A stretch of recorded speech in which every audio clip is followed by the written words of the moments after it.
Стадо од речиси 40 коњи му го загорчија животот на Манев Горано целото јамиште кај Злетово.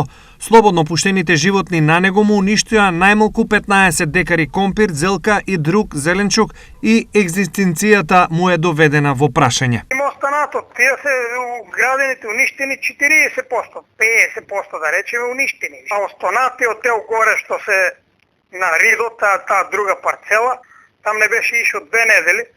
Има што да видиш, 37 коња веа во нивите, ја додека приде они, чува брче трактора, идам нагоре на нивата, избегава, не може да ги сликам ни да ги снимам.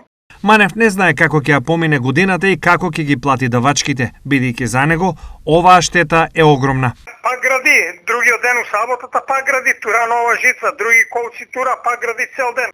Не, оно е безбедно, ама од коњ не може да обезбедеш.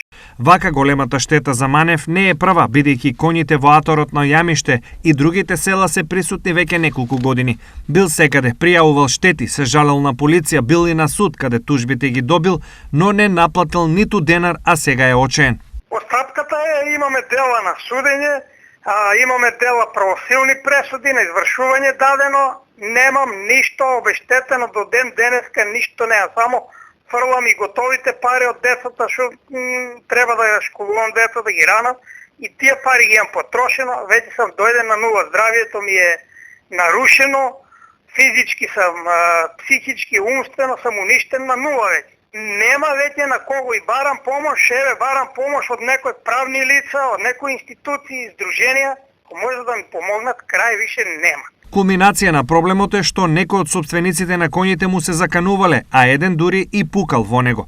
Ноќта кога отиде горе да измаа прво доле кај викендицата коњи имаше, отиде горе на Ридо, сега што ви кажувам тие улиштени, да проверам и тамо, оно и тамо други. И кога почна да ги маат тие коњи, викам, тули дојдете, гасе не најдет, и таман ја ги тие измаа, улезе у нивата, над мене пламе, боу! И јас се веднаш со криво шипци, има по 200 шипци, у тие шипци, после иде на другиот крај када си појдам да побегнам, и тамо истрел и друг, и више виде дека нема спас, и имам плюс закани, многу закани, имам по мене, по семејство, преко други луѓе, лично, отидам да пријавам, вие се неќете, вие се расправате, затоа пријавуваш, немаш доказ. Од СВР-шти потврдуваат дека пријави од Манев досега имале.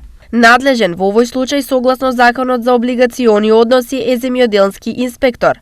Манев од овара пробиштип веќе е упатен во оваа институција и штетата треба да ја бара исклучиво преку неа. Објасни од СВР-штип.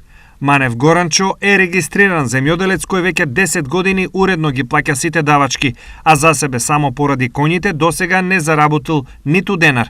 Вели не знае на која страна да фати и прашува има ли некој во државата што ќе му го реши проблемот.